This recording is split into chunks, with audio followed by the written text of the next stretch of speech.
बघेल के खिलाफ कांग्रेस नेताओं के बगावत पर डिप्टी सीएम अरुण साव ने तंज कसा है। अरुण साव ने कहा कि पहले प्रदेश की जनता ने साबित किया कि भूपेश बघेल का भरोसा छलावा है और अब कांग्रेस के नेता भी इस बात को बता रहे हैं कि भरोसा नहीं, वो सिर्फ छलावा था।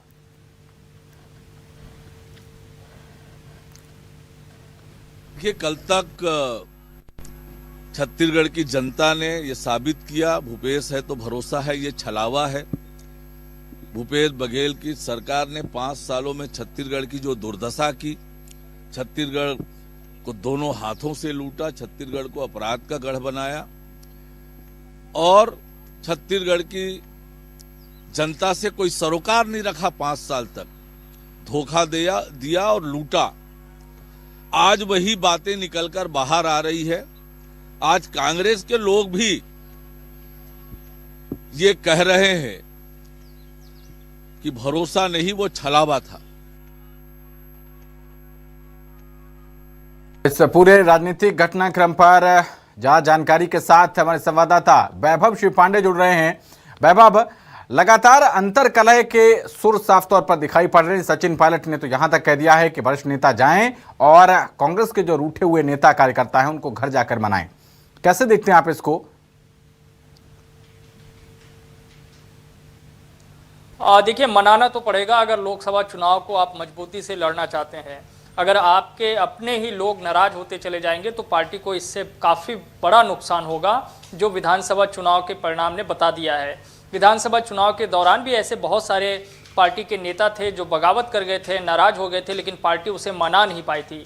अब लोकसभा चुनाव से पहले जो शिकायतें आ रही है, जिस पर नोटिस भी जारी हो रहा है, उस पर अगर किसी तरह का कोई अंकुश कांग्रेस पार्टी नहीं लगा पाएगी तो स्वाभाविक है कि उसका नुकसान पार्टी को होगा। यही वजह है कि सचिन पायलट को यह निर्देशित करना पड़ा अपने तमाम नेताओं को कि ऐसे नेता जो कि पार्टी से नाराज चल रहे हैं उनके बीच जाकर उनकी बातों को सुने, बजाय उनकी बातों को सुनने के बजाय उन पर सीधी तरह से कार्रवाई करें।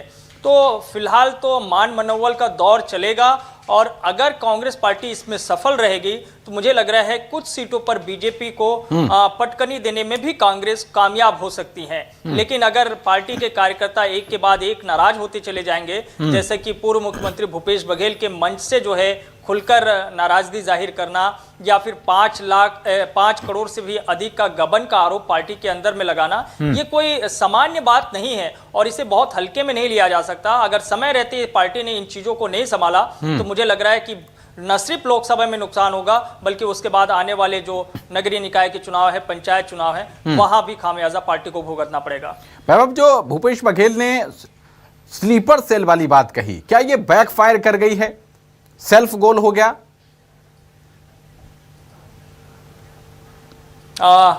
मैं आपकी बात से सहमत हूं। ये आप बिल्कुल ठीक कह रहे हैं। मुझे नहीं लग रहा है कि एक पार्टी के वरिष्ठ नेता को, जो कि मुख्यमंत्री रहे हैं, जिनके राष्ट्रीय स्तर पर छवि है, उनका इस तरह से बयान आएगा तो जाहिर तौर पर इसका सिर्फ असर उन कार्यकर्ता या नेताओं तक नहीं है जो कि नाराज चल रहे हैं, बल्कि दूसरे कार्यकर्ताओं का भी मनोबल गिर सकता है। उनको लगेगा कि कल के इस परिस्थिति में वो भी किसी शिकायत को लेकर जाएंगे तो उन पर कोई किसी तरह का आरोप लगा दिया जाएगा। तो इससे पार्टी के अंदर जो है राजनीति और बढ़ेगी, गुटबाजी और बढ़ेगी, बजाय जो है समस्या का सुलझाने की बजाय समस्या और बढ़ती जाएगी। तो मुझे लग रहा है कि भूपेश बघेल को खुद जो है इन बातों को लेकर बैठक करनी चाहिए और इस तरह के बयान अगर पार्टी के अंदर में नहीं आए तो पार्टी के हित में ज्यादा रहेगा। मैं ऐसा समझ पा रहा हूं।